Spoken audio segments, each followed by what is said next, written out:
Selamat pagi Bapak Ibu Saudara-saudara yang terkasih dalam Kristus Yesus. Untuk melaksanakan kegiatan kita dalam satu hari ini, marilah kita mendengarkan firman Tuhan dan merenungkannya. Kita berdoa.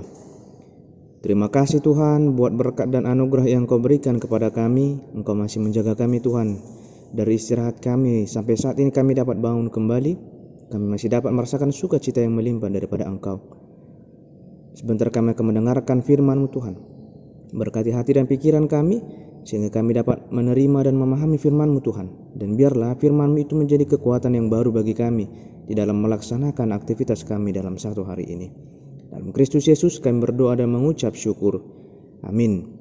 Bapak Ibu Saudara-saudara yang terkasih dalam Kristus Yesus, firman Tuhan yang menyapa kita di pagi hari yang indah ini terambil dari kitab Markus 14 ayat 61.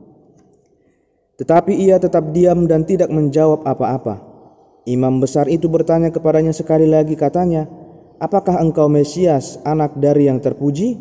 Demikian firman Tuhan. Bapak Ibu Saudara-saudara yang terkasih dalam Kristus Yesus, begitu hebatnya keinginan para imam besar dan para ahli Taurat untuk menangkap dan menyalibkan Yesus. Berbagai macam cara mereka lakukan untuk menjebak Yesus. Mereka mencari-cari kesalahan Yesus, namun tak satu pun mereka temukan kesalahan Yesus. Saksi-saksi palsu pun mereka hadirkan, namun tak satu pun dari kesaksian mereka dapat dibuktikan dengan benar, karena kesaksian mereka tidak sesuai satu dengan yang lainnya. Tapi begitu kerasnya suara orang banyak tersebut, sehingga mereka menjebak dan menuduh Yesus dengan perkataannya tentang siapa Dia. Maka orang banyak pun bersorak agar Yesus dihukum mati. Maka imam besar dan ahli Taurat langsung mendengarkan permintaan orang banyak itu, dan mereka pun menjatuhkan hukuman mati kepada Yesus. Di antara orang-orang yang hadir pada saat itu, ada yang meludahi Yesus. Wajahnya ditutup dan ditinju sambil diejek, dicambuki dan disiksa. Tapi Yesus hanya diam. Memang tidak dijelaskan kenapa Yesus diam. Sesuai dengan yang dikatakan Nabi Yesaya, Mesias itu akan mengalami penderitaan, dan itu kelihatan di saat dia mengalami penderitaan. Dia hanya diam menghadapi penderitaan itu. Walaupun dia disiksa, dicaci maki, dia menahannya dan tidak berkata sepatah kata pun, seperti domba yang digiring ke tempat pemotongan. Yesaya 53 ayat 7. Malah dia memberikan punggungnya kepada orang yang mencambuknya, pipinya kepada orang yang menamparnya, dan wajahnya bagi orang yang meludahinya. Bukan karena Yesus takut maka dia diam, tapi karena ketaatannya sebagaimana yang telah dikatakan oleh para nabi tentang Mesias, juru selamat itu. Bukan tidak bisa Yesus melawan mereka. Dia Allah yang maha kuasa dan dapat melakukan apa saja. Tetapi firman itu harus digenapi. Kepatuhan dan ketaatanlah yang diperbuatnya, walaupun begitu berat dan sakitnya penderitaan itu. Bapak Ibu Saudara-saudara yang terkasih dalam Kristus Yesus, demi menebus dosa kita, Yesus harus menerima penderitaan dan hinaan. Dan dalam diamnya, saat menerima penderitaan tersebut, Yesus menunjukkan bahwa Dia taat kepada Allah Bapa.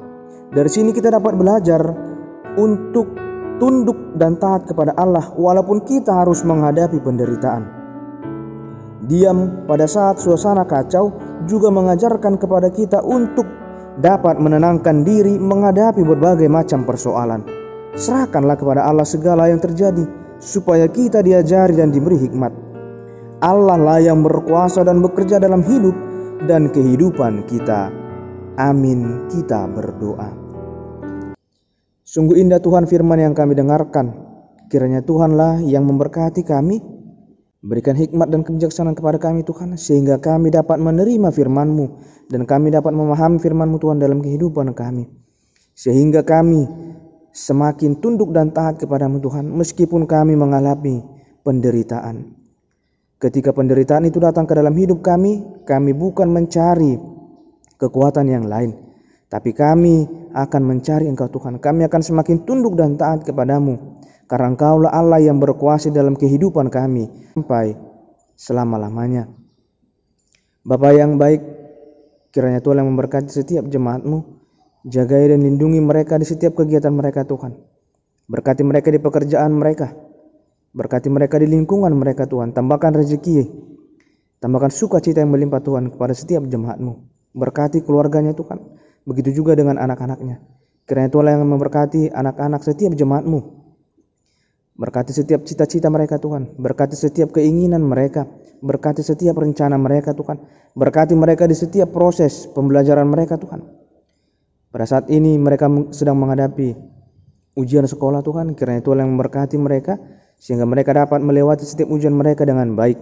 Begitu juga Tuhan dengan setiap anak jemaat-Mu yang saat ini memiliki atau ingin melanjutkan pendidikannya ke jenjang perkuliahan Tuhan. Kiranya Tuhan yang memberkati mereka di setiap proses seleksi yang mereka hadapi sehingga mereka dapat masuk ke perguruan tinggi yang mereka inginkan Tuhan. Bapa yang baik, kami berdoa Tuhan buat saudara-saudari kami Tuhan, korban tragedi pengeboman gereja di Makassar. Kiranya Tuhanlah yang memberkati mereka, yang memberikan kebijaksanaan, kekuatan, kesabaran kepada mereka Tuhan. Berkati keluarga mereka Tuhan. Jangan biarkan mereka takut. Jangan biarkan mereka larut dalam kesedihan mereka Tuhan. Tapi kami yakin dan percaya melalui peristiwa yang mereka hadapi, yang mereka alami, biarlah mereka semakin merasakan betapa luar biasanya Engkau Tuhan berkuasa di dalam kehidupan kami. Kami adalah manusia yang berdosa. Hapuskanlah segala dosa kami, sehingga kami lahir menjadi saluran berkat bagi orang-orang yang ada di sekitar kami. Dalam Kristus Yesus kami berdoa dan mengucap syukur. Amin.